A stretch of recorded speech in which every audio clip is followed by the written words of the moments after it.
고사성어에 보면 그 근묵자흑이라는 말이 있습니다. 먹을 가까이 하면 검어지게 된다, 그런 말인데, 사람이 환경에 그만큼 영향을 많이 받는다 하는 것을 의미합니다. 이제 제자가 훌륭한 스승을 만나게 되면 훌륭한 스승으로부터 좋은 것들을 많이 배우게 되지요.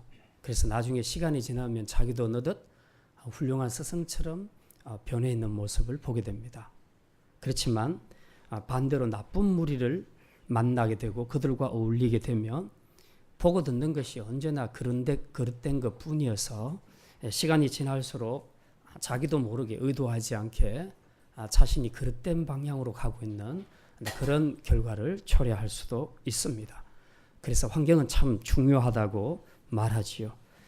이 많은 여러 가지 환경들 중에서 정말 가장 중요한 환경이라면 저는 사람 환경이 아닌가 그렇게 생각합니다. 내 주위에 어떤 사람들을 두고 내가 어떤 사람들과 어울리고 있는가, 어떤 사람들과 교제하고 있는가에 따라서 내 인생이 완전히 달라질 수도 있다는 것입니다.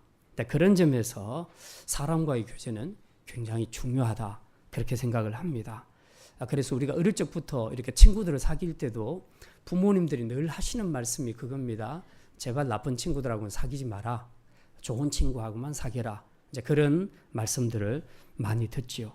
인생에 있어서 사람과의 교제가 굉장히 중요하기 때문에 옛날부터 어른들도 다 그렇게 우리들에게 말씀을 했고, 또 우리도 아이들을 키우면서 그렇죠. 내 아이들이 막 나쁜 애들하고 사귀는 것보다는 그래도 착한 애들, 또 좋은 애들, 본받을 것이 많은 그런 친구들하고 사귀면 더 좋아하게 되지요. 그래서 우리 인생에서 이 사람과의 교제의 문제는 굉장히 중요하기 때문에 이 중요성을 아무리 강조해도 지나치지 않다는 겁니다. 특별히 이제 이 결혼 문제는 그 사람과의 교제 중에서 가장 밀착된 것이죠. 그리고 성경에서는 이 부부 관계를 연합이라고 그렇게 얘기합니다. 단지 하나 더하기 하나가 둘이 아니라 하나 더하기 하나가 하나가 되는 원리. 이 밀착된 연합의 관계이기 때문에 더더욱이 어떤 배우자를 만나느냐에 따라서 인생이 엄청나게 바뀔 수도 있습니다. 그래서 우리 특별히 청년들은 앞으로 이 결혼을 앞두고 기도를 많이 해야 됩니다. 왜냐하면 한 번 맺어진 결혼은 정말 떼어내기 되게 어렵습니다. 그래서 누군가가 그렇게 설명을 했었습니다. 부부관계가 어떤 정도로 하나로 밀착되어 있는가. 그러니까 종이 두 장을 본드로 붙여놓은 것과 똑같다. 서로 다른 종이었는데 강력한 본드로 붙여서 딱 하나로 붙였을 때 두터워지지만 하나지요. 근데 이걸 원상복귀시키려고 아무리 찢어도 안 된다는 겁니다. 찢는 순간에 둘이 함께 다 찢겨지는 고통을 당하게 된다는 거죠. 이만큼 부부간의 연합은 세상에서 연합할 수 있는 연합 중에 가장 강력한 연합이라고 할 수 있습니다. 그런데 이 연합에서 파트너를 잘못 만나게 되면 평생의 고통을 받게 되죠.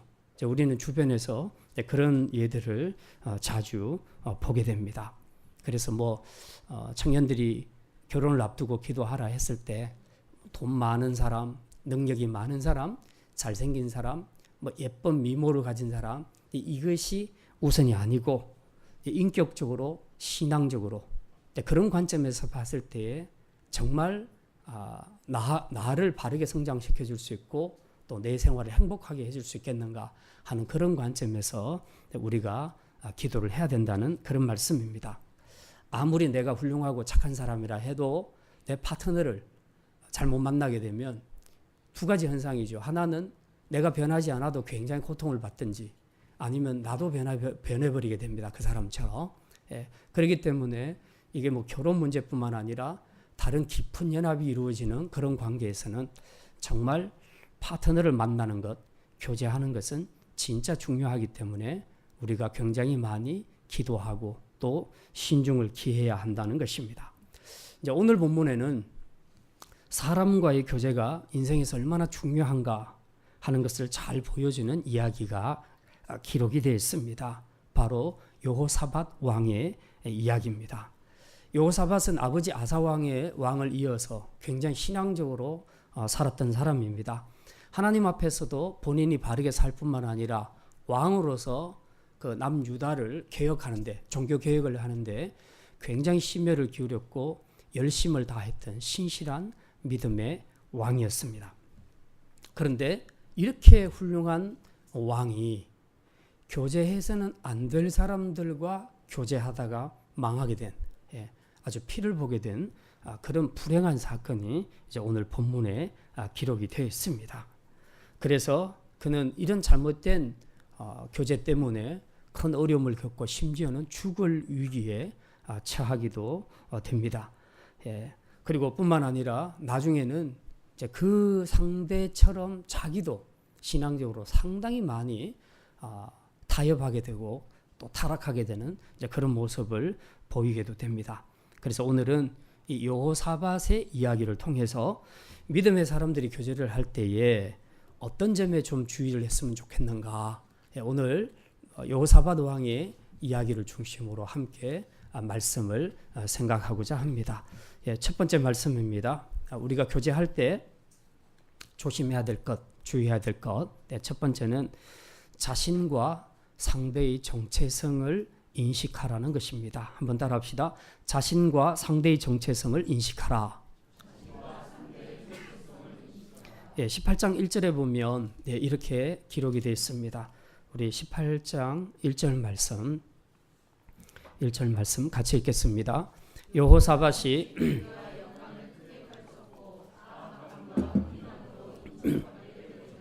여기 보면 18장 1절에 여호사밧이 부귀와 영광을 크게 떨쳤다, 그렇게 말합니다.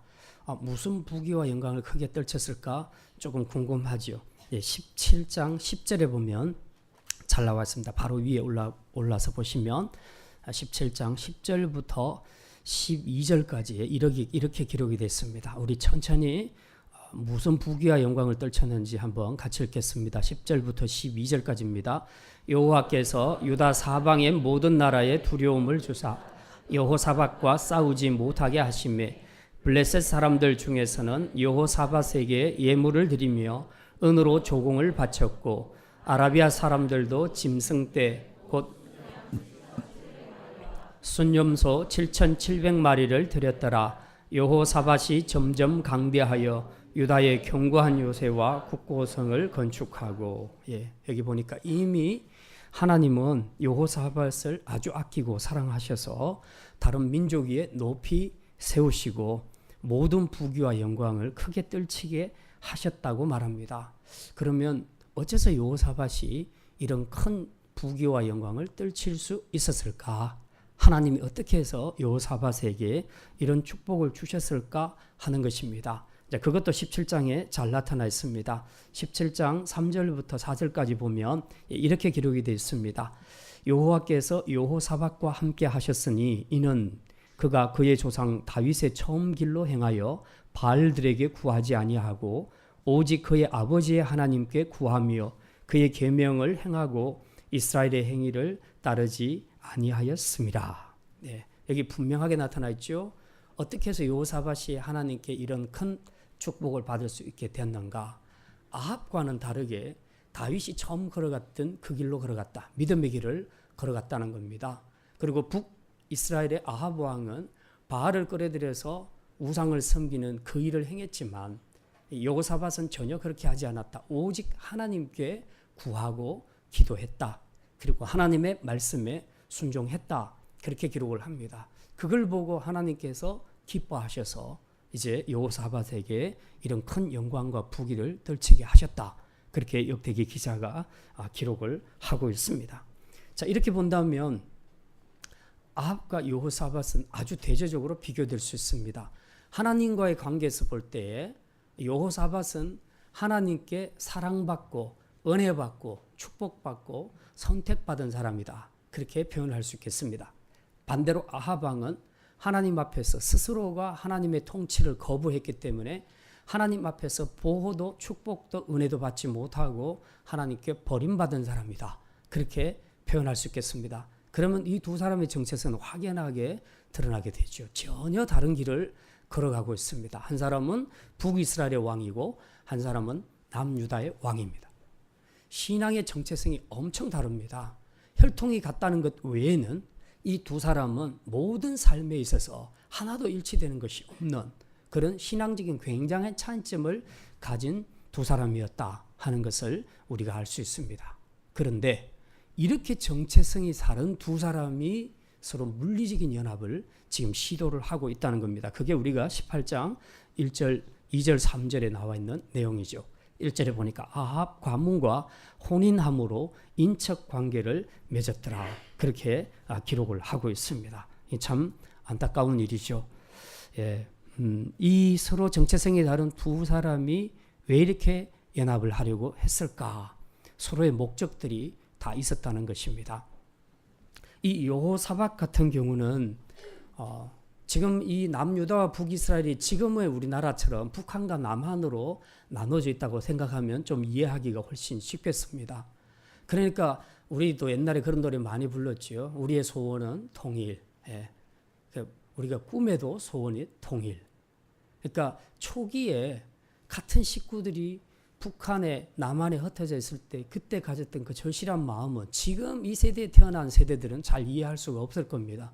그러나 지금도 연세 드신 분들 중에서 혹시 북한에 자기의 뭐 혈육이나 또 친척이 있는 분들은 이 노래가 뭘 의미하는지 가슴에 굉장히 와닿을 거죠. 지금 남유다의 여호사밧 왕에게는 그런 마음이 있었던 겁니다. 그래서 지금 남북이 언젠가는 통일이 돼야 된다. 통일 왕국에 대한 그런 생각들이 있었고요.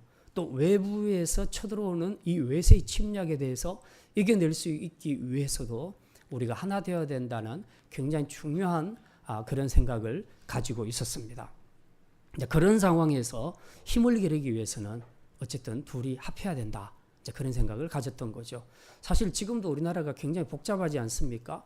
미국과 중국 사이에서.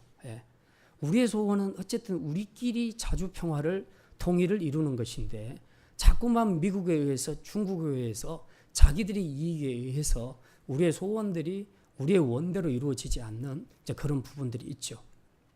어쨌든 지금 여호사밧에게는 이런 통일에 대한 갈망도 있었던 것입니다.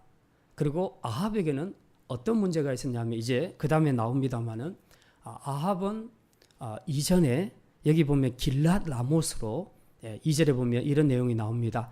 2년 후에 그가 사마리아의 아합에게 내려갔더니 아합이 그와 시종을 위하여 양과 소를 많이 잡고 함께 가서 길랏 라못 치기를 권하였더라. 이렇게 기록을 하고 있습니다.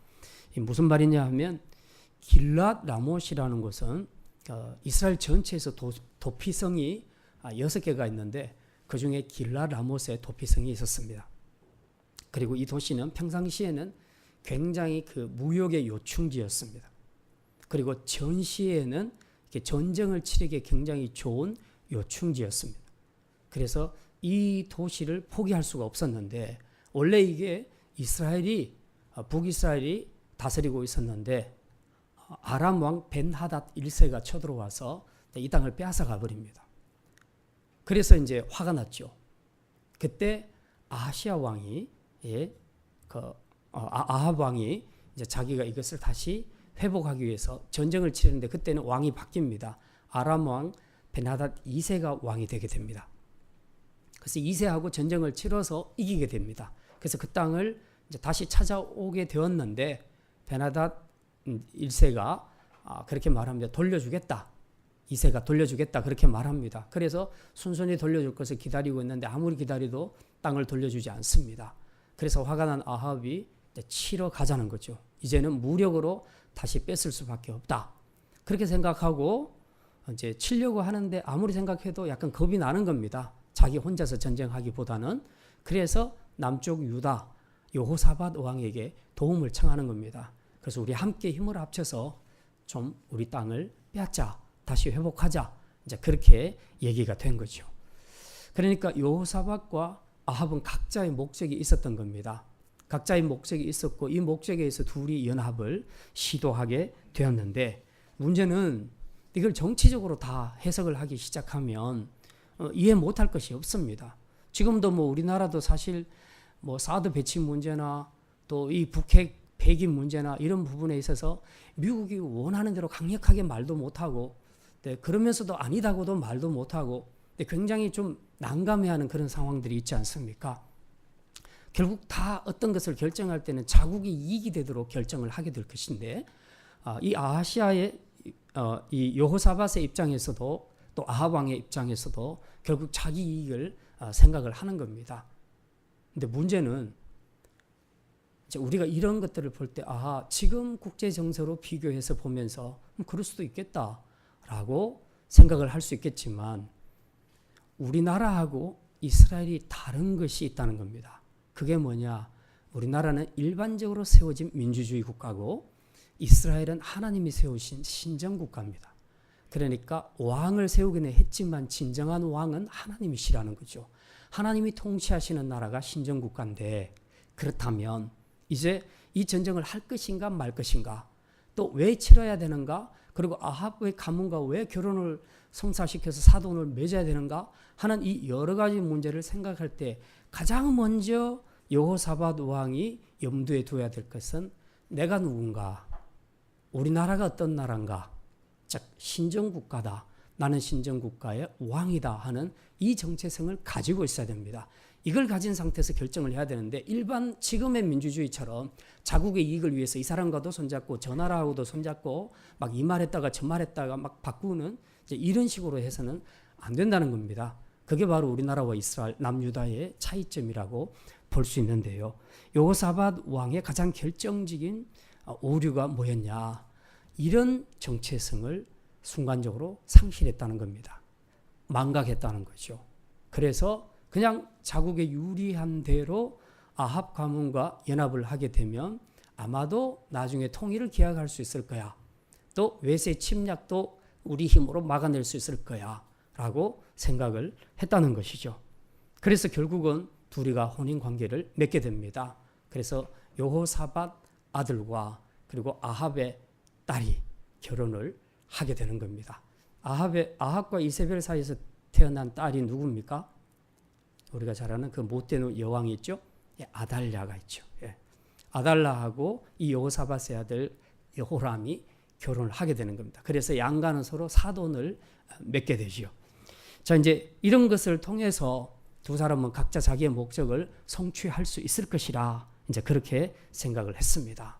그런데 분명히 말씀드렸지만 지금 여호사밧 왕이 결정해야 될 가장 중요한 포인트는 뭐냐? 어떤 것을 선택할 때 무엇을 가장 중요한 포인트로 생각해야 하는가 하는 문제인데, 그게 바로 정체성입니다. 하나님 나라 정체성, 제사장 나라의 정체성을 가지고 그 시각으로 어떤 것을 결정해야 된다는 것이죠. 저와 여러분도 마찬가지입니다. 지금까지 인생을 살아오시면서 여러분들이 크든 작든 중요한 문제에서 어떤 결정들을 할 때 그것을 결정하는 가장 중요한 키포인트 관점이 무엇이었습니까?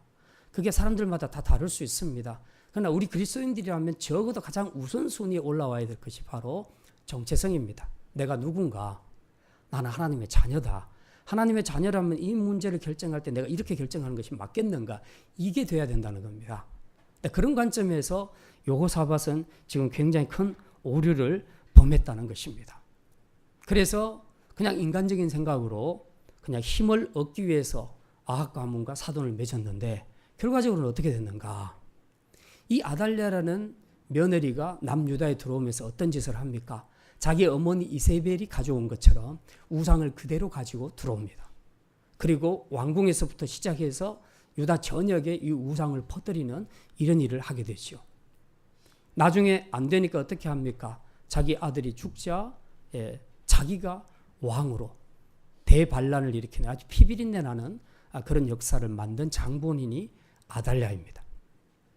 며느리 하나 잘못 들어와서 남유다 전체가 쑥밭이 되는 이런 엄청난 피비린내라는 이런 반란이 일어나게 된 것입니다.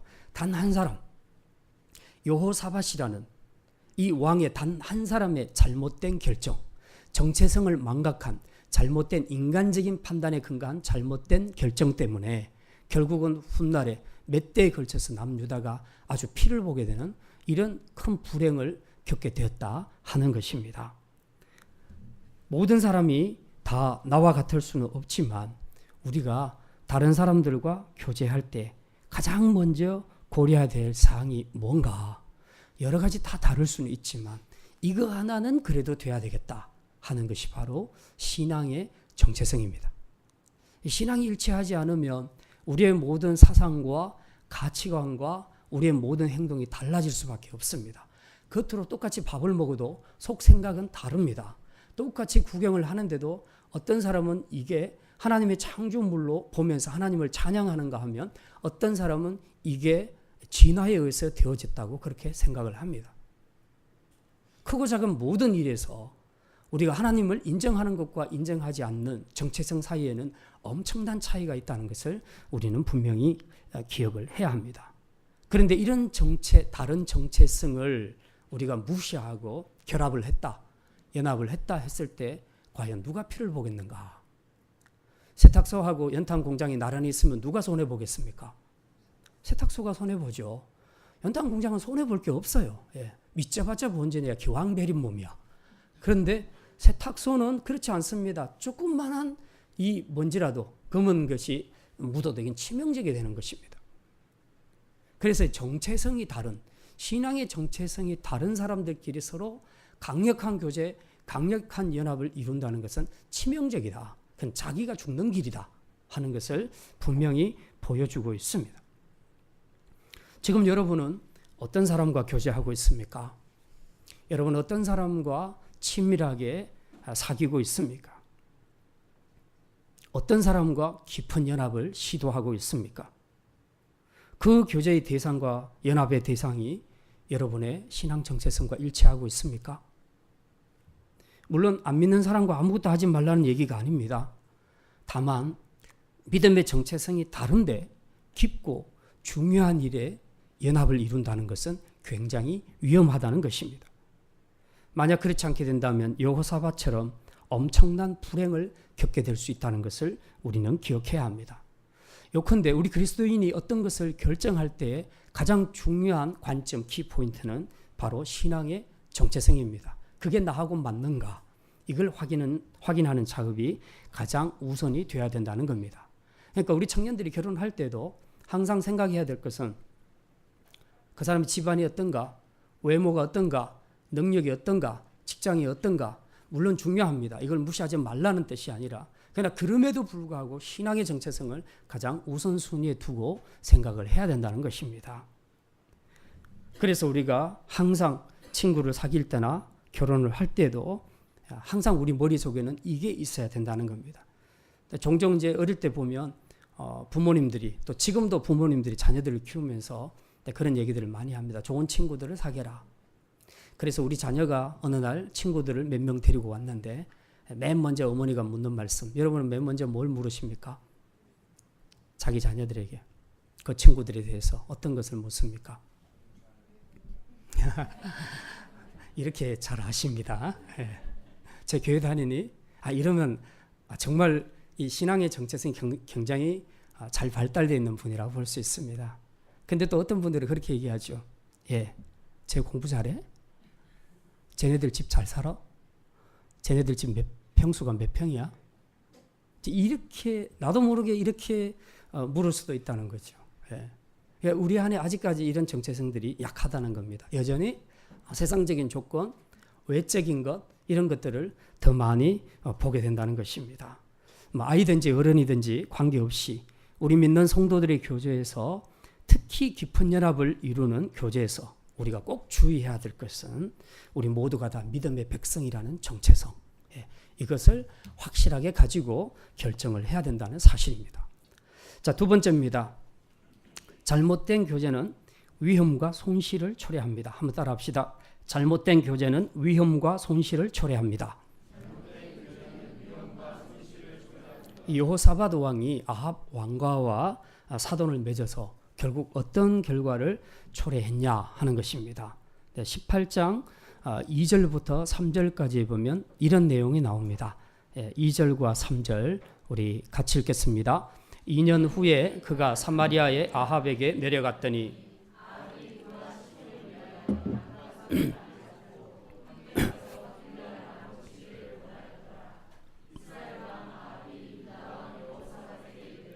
당신이 나와 함께 길랏 라못으로 가겠느냐 하니 여호사밧이 대답하되 나는 당신과 다름이 없고 내 백성은 당신의 백성과 다름이 없으니 당신과 함께 싸우리이다.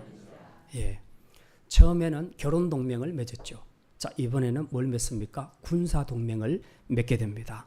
길랏 라모스로 함께 가서 치자는 것이죠. 그 배경은 아까 제가 말씀을 드렸습니다. 그런데 이렇게 자기의 유익을 위해서 아합 왕은 사돈을 위험한 전쟁터로 지금 끌어들이고 있지 않습니까? 사돈뿐만 아니라 사돈 나라의 모든 백성들까지 지금 군사들까지 다 끌어들이고 있는 것입니다. 이거 하려고 지금 여기 보니까 양 잡고 소 잡고 지금 푸짐하게 대접을 하고 있습니다. 그랬더니 이 여호사밧이 또 정신이 없이 아무 개념이 없이 이걸 또 그대로 다 승낙을 하는 겁니다. 18장 3절 아까 읽었는데요. 하반절에 보면 여호사밧이 이렇게 말하죠. 나는 당신과 다름이 없고 내 백성은 당신의 백성과 다름이 없으니 당신과 함께 싸우리이다. 무슨 말입니까? 당신의 백성이 우리 백성이고 우리 백성이 당신 백성이다. 지금 이 이야기를 하는 거죠. 마치 통일이 된 것처럼 지금 그렇게 말을 하고 있는 것입니다. 이 말 속에는 뭐가 들어가 있습니까? 우리는 다 똑같다. 같은 운명 공동체다. 지금 그런 이야기를 하고 있는 겁니다. 이게 바로 우리 그리스도인들이 세상과 연합했을 때 나타날 수 있는 문제점입니다. 세상과 한번 엮이기 시작하면 나오기가 힘들다는 것이죠. 내가 원하든 원치 않든 시간이 지나면서 점점 그들과 같은 운명의 공동체, 같은 배를 타고 가게 된다는 것입니다. 그리고 여기서 벌써 여호사밧의 정체성이 흔들리고 있는 것을 우리는 보게 됩니다. 지금 남유다와 북이스라엘이 신앙 정체성에 있어서는 사실 하나가 될 수 없는 상황입니다. 북이스라엘은 이미 아합과 이세벨에 의해서 이 바알이 전부 북이스라엘을 다 차지했습니다. 바알주의. 이 바알을 섬기는 우상숭배가 북이스라엘에서는 완전히 만연된 상태였어요. 거의 손볼 수가 없을 상태였습니다. 근데 남유다는 이제 막 시작하고 있는 그런 상태인데 여기서 이 관계를 확실하게 끊었어야 됩니다. 여호사밧이. 그런데 그렇게 끊지 않았다는 것이죠. 그래서 결국은 이제 이런 어려움을 당하게 되는 것입니다. 이래서 세상 불신자들과의 연합, 특히 깊은 연합은 우리가 조심해야 된다는 것입니다. 한번 손을 잡는 순간 그 다음에는 생각도 바뀌어지게 된다. 손만 잡고 생각은 다른 생각을 처음에는 했었는데 나중에는 손잡고 가면서 생각도 그 사람들처럼 바뀌어지게 된다는 것입니다.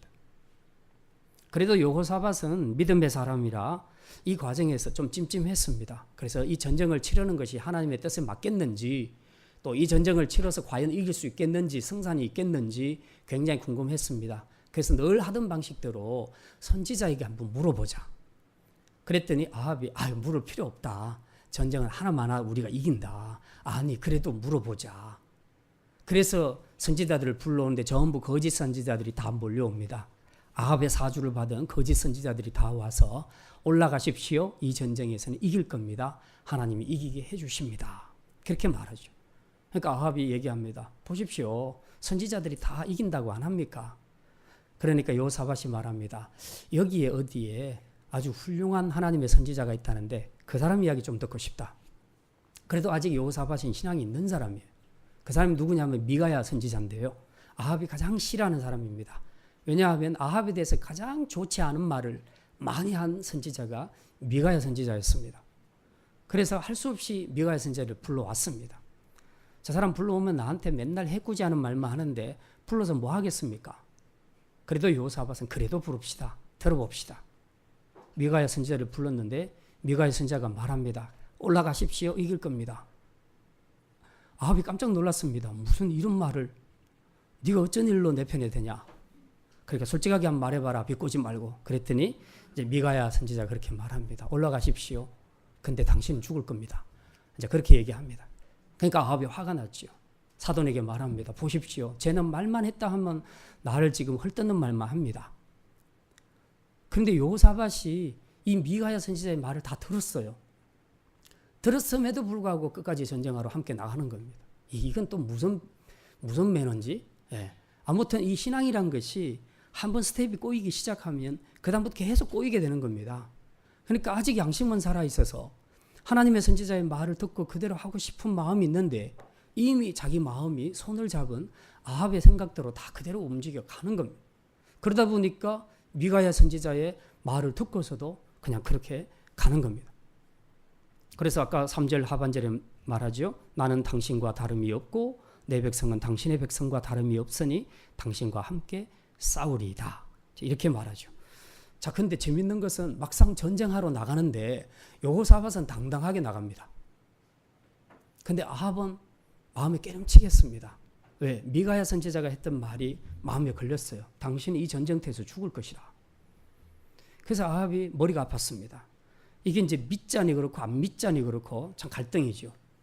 그래서 꾀를 한 가지 냅니다. 그래서 자기 이스라엘 왕복을 벗어서 사돈에게 입혀버립니다. 당신이 왕하십시오. 입고 전쟁터로 나가십시오. 그리고 자기는 일반 병사들의 군복을 입고 나가는 겁니다. 그래서 혹시라도 왕을 노리게 되면 맨 먼저 타겟이 되는 거죠. 실제로 전쟁이 일어났는데 이 아람 군대들이 그 장군이 뭐라고 명령 내리냐 하면 야, 이스라엘의 여러 군사들하고 싸울 필요 없어. 왕만 죽여. 그렇게 얘기했습니다. 그래서 모든 군사들이 왕을 찾아다니는데 딱 보니까 누가 왕복을 입고 있거든요. 그래서 죽이려고 하는데 여호사밧이 눈치를 챈 겁니다. 그제서야. 그래서 난 왕이 아니라고, 난 이스라엘 왕이 아니라고 계속 이제 그렇게 얘기하는 겁니다. 그래서 눈치챈 군사들이 이제 여호사밧은 죽이지 않는데 그때 우연히 어떤 그 군사가 쏜 화살에 아합이 맞아서 죽게 됩니다. 하나님의 예언이 그대로 이루어지게 되는 것이죠. 결국은 무슨 얘기입니까? 여호사밧은 정말 교제해서는 안 될 사람과 교제하다가 결국은 전쟁터에서 자기 목숨, 파리 목숨처럼 날아갈 뻔 했다는 것입니다.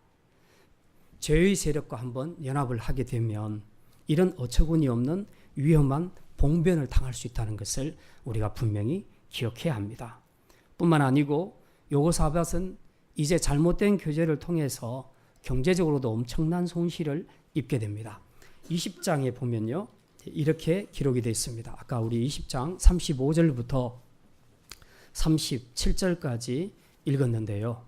거기 보면 이렇게 기록되어 있습니다. 35절에 유다 왕 여호사밧이 나중에 이스라엘 왕 아하시아와 교제하였는데 아하시아는 심히 악을 행하는 자였더라. 아하시아가 누굽니까? 예, 이 지금 여호사밧이 아합이 죽고 난 다음에 그 아들까지도 교제를 하는 겁니다. 계속해서.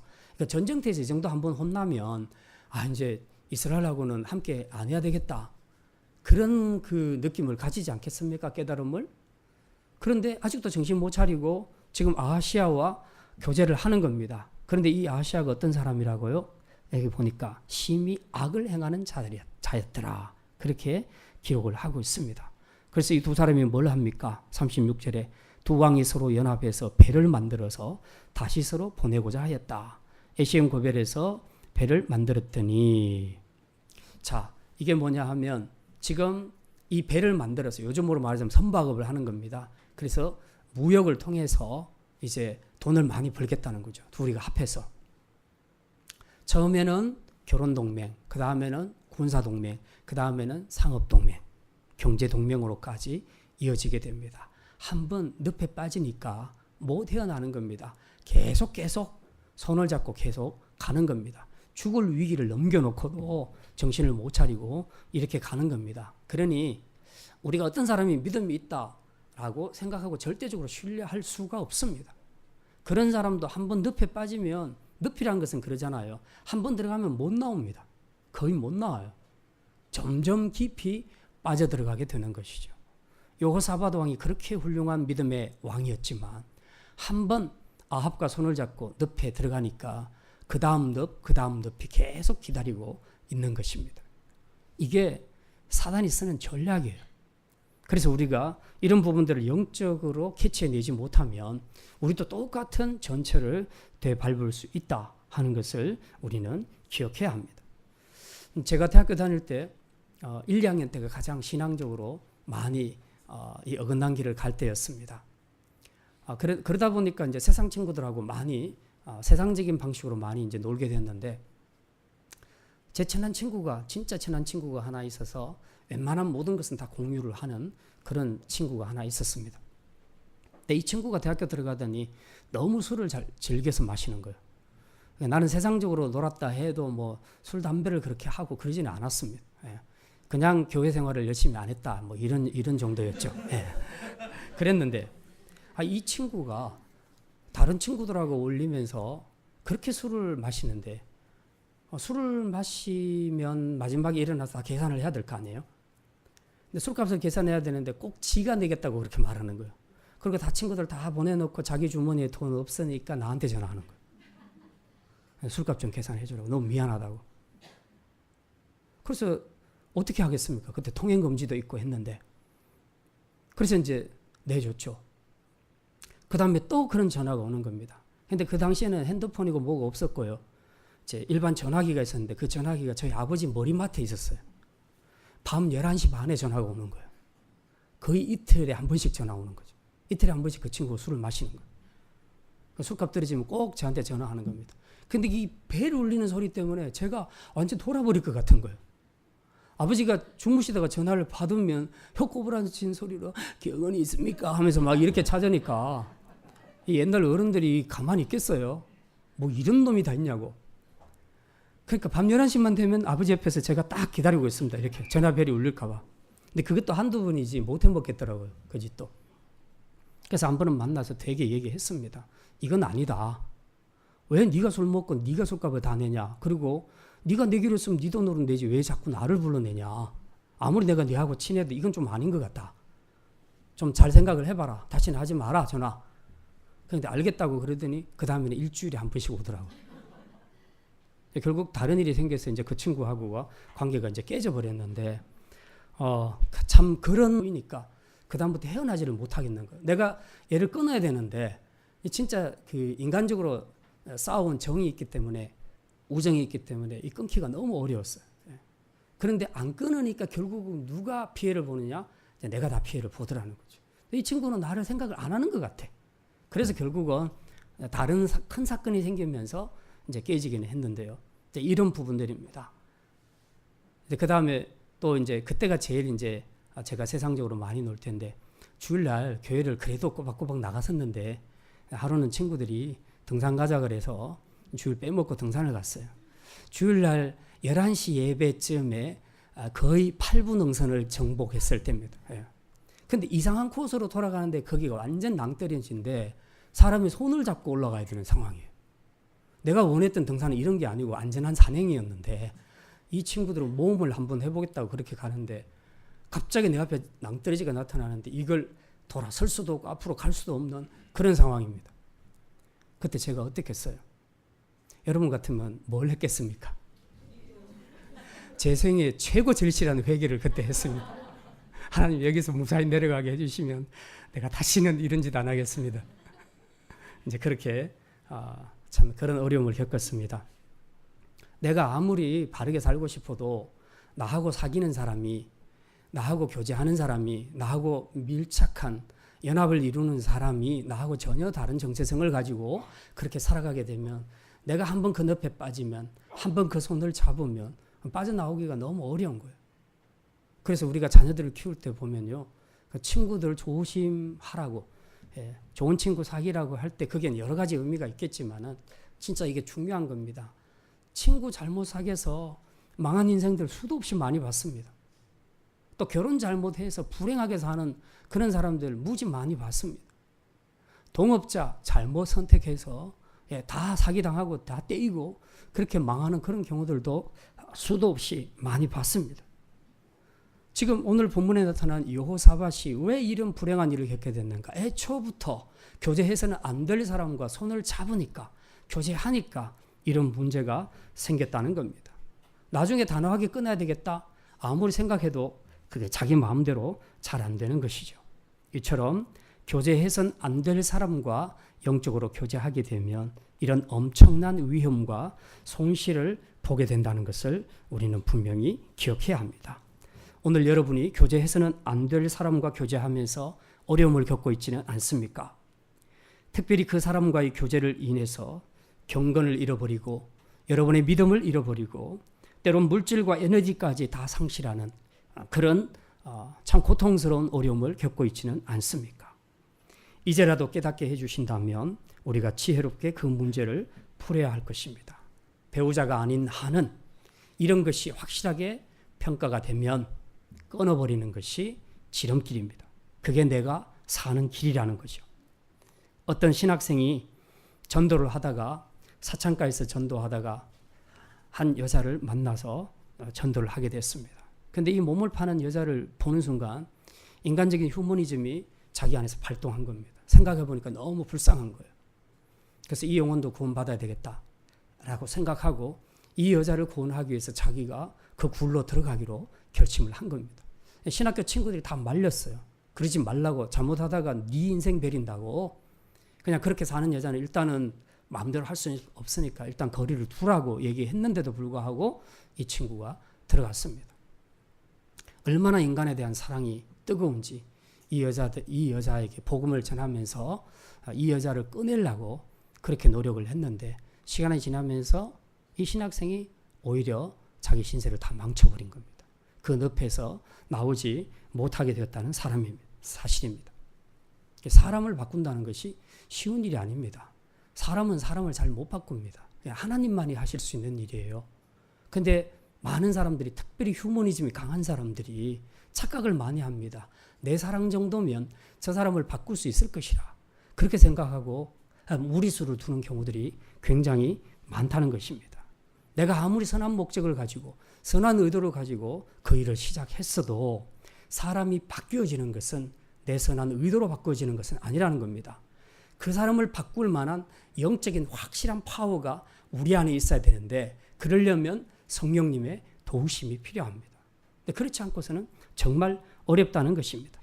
사단의 세력은 이걸 잘 알고 있기 때문에 항상 그 배후에서 역사를 합니다. 우리가 교회 생활하면서 제가 굉장히 많이 혼란스럽게 느끼게 하는 것이 뭐냐 하면 휴머니즘의 사랑, 그리고 이 신앙적인 사랑, 그리스도의 사랑, 이 둘을 분별을 잘 못한다는 것입니다. 근데 인간적으로 굉장히 사랑하면 그 자체는 분명히 좋은 것이죠. 근데 이 사랑을 너무 과대평가하면 주님이 주신 거룩을 오버해버리는 사랑을 할 수 있습니다. 주님도 용납하지 않는 것을 본인이 용납하면서 자신이 하나님이 되어서 그 사랑으로 모든 것을 다 해결하려고 합니다. 그러다가 결국 자신도 망하게 되는 것을 우리는 많이 보게 됩니다. 이 세상은 휴머니즘으로 다 바뀔 수는 없습니다. 오히려 우리 안에는 이런 그리스도의 사랑이 있어야 되고 그 사랑에 그리스도의 능력이 함께 나타날 때만 사람을 바꿀 수 있지, 그렇지 않고 내 결심, 내 선한 의도, 나의 휴머니즘적인 사랑만으로는 절대로 사람을 바꿀 수 없다는 것을 기억해야 합니다. 사단은 이것을 알고 있기 때문에 그리스도 교회 안에 들어와 있는 그리스도인들 가운데 이 휴머니즘 사랑을 혼란스럽게 느끼게 해서 그 사랑으로 하나님도 하지 않는 사람을 다 품어버리도록 만드는 그런 오류를 범하게 한다는 것을 우리는 분명히 기억을 해야 합니다. 자, 이제 마지막입니다. 좋은 교제는 믿음의 사람을 가까이 하는 것입니다. 한번 따라합시다. 좋은 교제는 믿음의 사람을 가까이 하는 것입니다. 여호사밧이 믿음의 사람과 교제했다면 이런 위험과 손실을 보지 않았을 겁니다. 실제로 교회 생활하면서도 좋은 믿음의 사람들과 교제해서 유익을 받는 사람이 있는가 하면 또 교회 안에는 다 믿음 있는 사람은 있는 것은 아니잖아요. 그래서 세상적인 사람도 있는데 그런 사람들과 함께 어울려서 교제하다가 보면 신앙이 더 안 좋아지는 그런 경우들도 있습니다. 그래서 내가 지금 누구하고 교제하고 있는가? 교회 바깥에서는 말할 것도 없고 교회 안에서도 나는 어떤 사람들과 더 많은 교제를 나누고 있는가에 따라서 우리의 신앙은 달라질 수 있다는 것을 우리는 기억해야 합니다. 누군가와 내가 교제를 해서 내 믿음이 더 성장했다, 내가 더 기도하는 사람이 되었다, 또 내 생각이 하나님에 대한 생각으로 더 충만해졌다, 그러면 그 믿음의 사람과 교제하는 것은 잘하는 것입니다. 그리고 그런 사람들과는 교제를 더 강화시키는 것이 맞습니다. 그러나 내가 우리 교회 안에 어떤 사람들과 교제를 계속 했더니 어느 날인가 보니까 내가 예배하기가 싫어지더라, 기도하기가 싫어지더라, 말씀 보기가 싫어지더라, 교회를 섬기는 것도 싫어지더라. 누군가가 하겠지 뭐. 그런 생각이 자꾸 나한테 들어오게 될 수 있다는 겁니다. 그건 틀림없이 다른 좋지 않은 교제를 했기 때문에 그렇습니다. 실제로 각 구역 안에서도요, 어떤 사람의 말을 듣느냐에 따라, 어떤 사람이 구역장을 맡고 인도하느냐에 따라서 굉장히 달라질 수 있습니다. 이제 이런 교제들이 교회 공동체 안에 이루어지게 될 때에 우리는 좀 더 신중하고 지혜를 가질 필요가 있다는 것입니다. 그러면 이제 그런 질문이 나올 수도 있겠지요. 그러면 아닌 사람들은 교회 안에서 다 왕따 당하란 말이냐? 그런 사람하고 사귀지 말란 말이냐? 그들도 변화되어야 되지 않겠느냐? 그들과 함께하는 것이 오히려 성경적으로 더 맞지 않겠느냐?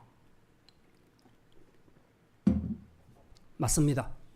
그들을 향한 사랑이 있어야 되고 또 그들과 함께하는 것도 있어야 되고 그들이 돌아올 수 있도록 우리가 기도도 해야 합니다. 하지만 악을 행하고 있는 현장에 함께하는 것은 거절해야 합니다.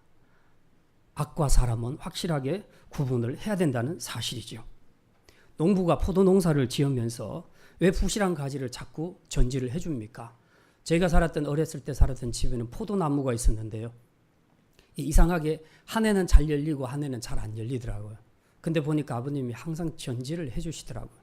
왜 그렇게 잘라내냐고 이제 물어봤더니 이걸 전지해주지 않으면 모든 영양분들이 나쁜 가지로 다 간다는 거죠. 그래서 충실하게 맺어야 될 포도들이 열매를 맺지 못한다는 것이죠. 바로 이겁니다. 우리가 전체 공동체를 살리기 위해서는 위해가 되는 가지를 전지해 주는 것은 농부로서는 당연한 일입니다. 왜? 이 공동체는 인간적으로 친목을 도모하기 위해서 모인 우리 교회 공동체가 아닙니다. 예수 그리스도의 피로 값주고 사신 거룩한 공동체입니다. 그러니 거룩을 무시한 휴머니즘적 사랑과 거룩에 입각한 사랑은 확실하게 구분을 할 수 있어야 됩니다. 막연한 인간적인 휴머니즘, 동정이 능사는 아닙니다. 사람을 무조건 품는 것이 능사는 아닙니다. 내가 품는 것이 그리스도의 사랑에 기인한 것인가? 또 성령 하나님께서 나의 모든 행위와 함께 하셔서 그 능력으로 그를 품게 하시는가? 아니면 내 인간적인 휴머니즘으로 그를 품고 있는가? 이걸 구분해야 됩니다. 이게 구분이 되지 않으면 아무리 좋은 시도라도 마지막에는 본인도 실패하게 되고 공동체도 더 어렵게 될 수 있다는 것을 우리는 기억해야 합니다. 이제 말씀을 마칩니다. 스티븐 콥이라는 사람이 쓴 성공하는 사람들의 7가지 습관이라는 책에 보면요. 성공적인 인생이 되기 위해서는 만남에 있어서 정중하게 거절하는 방법부터 배워라. 그렇게 말하고 있습니다. 사실 마음이 연약한 사람들은 거절을 잘 못합니다. 누가 뭘 하자 하면 다 예스 다 해버립니다. 그러니까 사람들은 좋아하죠. 근데 나는 내가 해야 할 일을 하나도 못하게 되는 겁니다. 특히 이 신앙적이지 않는 그런 나쁜 일에 우리가 도움을 요청받았을 때 마음이 약해서 내가 거절하지 못하게 되면 그 사람한테는 인정받을지 몰라도 결국 우리 인생은 그만큼 더 마이너스가 되는 것입니다. 그래서 거절하는 것, 교제를 거절할 수 있는 것, 다만 지혜롭게 하는 것이 필요하겠죠. 그것이 필요합니다. 아무나 만나지 말고 아무하고나 교제하지 말고 아무하고나 깊은 연합 가지지 말라는 그런 의미입니다. 예수님께서도 모든 사람에게 복음을 전하셨지만 모든 사람과 교제하지는 않았습니다. 하나님과의 교제를 차단시키고 복음을 의도적으로 방해하는 교만한 세력들과는 교제를 일치하지 않으셨습니다. 오히려 죄를 지어도 겸손한 자, 낮은 자들과 교제하셨습니다. 예수님이 그랬다면 연약한 우리는 더더욱 조심해야 하지 않겠습니까? 우리가 어떤 사람을 만나서 교제하느냐에 따라 우리 인생이 바뀌기 때문에 우리는 더 조심을 해야 합니다. 여러분은 지금 어떤 사람과 교제하고 있습니까? 다이어트에 성공한 사람을 만나면 그 다음 날부터 다이어트 하고 싶은 생각이 듭니다. 누가 인터넷 이야기를 하면 그 다음 날부터 나도 인터넷을 하고 싶습니다. 누가 아파트를 샀다고 놀러 오라 하면 놀러 갔다가 마음의 상실을 느낍니다. 왜 나는 아파트가 없을까? 왜 내 아파트는 이렇게 평수가 작을까? 그래서 오히려 우울해집니다. 그런데 이런 것들은 크게 본질적인 것들은 아닙니다. 좀 조심을 하면 되죠. 진짜 중요한 것들은 영적인 것들입니다. 본질적인 것들입니다. 이것이 우리 인생을 송두리째 바꾸어 놓을 수도 있기 때문입니다. 그래서 우리는 조심해야 합니다. 앞으로 우리 성도들이 좋은 교제를 갖고 성장하기 위해선 먼저 믿음의 사람들과의 교제에 힘쓰시기를 바랍니다. 먼저 기도하는 분들과 교제하십시오. 하나님을 두려워함으로 기도하는 사람들과 교제하면 우리 안에도 하나님에 대한 생각으로 충만해질 것입니다. 말씀을 읽고 말씀대로 사는 사람들과 교제하시기 바랍니다. 그러면 여러분 안에도 말씀 가운데 일하시는 주님의 역사를 기대하는 마음으로 충만해질 것입니다. 섬김 받으려고 하는 사람들과 교제하지 말고 섬기는 사람들과 교제하시기를 바랍니다. 그러면 여러분 안에도 주님처럼 섬기는 것이 기쁨이 되는 마음으로 충만해질 것입니다. 바라기는 우리가 여호사밧처럼 교제해서는 안 될 사람과 교제함으로 위험과 손실과 고통을 겪는 어리석은 삶이 아니라 믿음의 사람, 기도의 사람, 섬기는 사람들과의 교제를 통해 여러분이 주님을 더 깊이 알아가고 아는 만큼 주님을 더 사랑하고 사랑하는 만큼 주님의 몸된 교회를 더 신실하게 잘 섬기는 것을 기쁨으로 생각할 수 있는 그런 성숙한 사람으로 변화되어서 주님과의 교제 속에서 큰 축복과 은혜를 누리는 복된 성도들이 다 되시기를 주님의 이름으로 축원합니다. 기도합니다. 하나님, 우리가 살면서 갖는 모든 교제 가운데 가장 먼저 우리가 누구인지 정체성을 생각하고 이 정체성을 벗어나는 만남과 교제를 하지 않도록 깨어있는 성도들이 되게 하여 주시옵소서. 또한 여호사밧처럼 교제해서는 안 될 사람과 교제함으로 위험에 처하거나 손실을 입고 삶에서 고통을 받는 자 되지 않게 하여 주시옵소서. 기도의 사람, 말씀의 사람, 교회를 섬기는 사람과 교제함으로 주님을 더 깊이 알수록 주를 더 사랑하며 주님의 몸된 교회를 위하여 더 열심히 충성스럽게 섬길 수 있는 사람들로 변화되게 하여 주시옵소서. 감사드리며 모든 말씀 우리 주 예수 그리스도의 이름으로 기도드립니다. 아멘.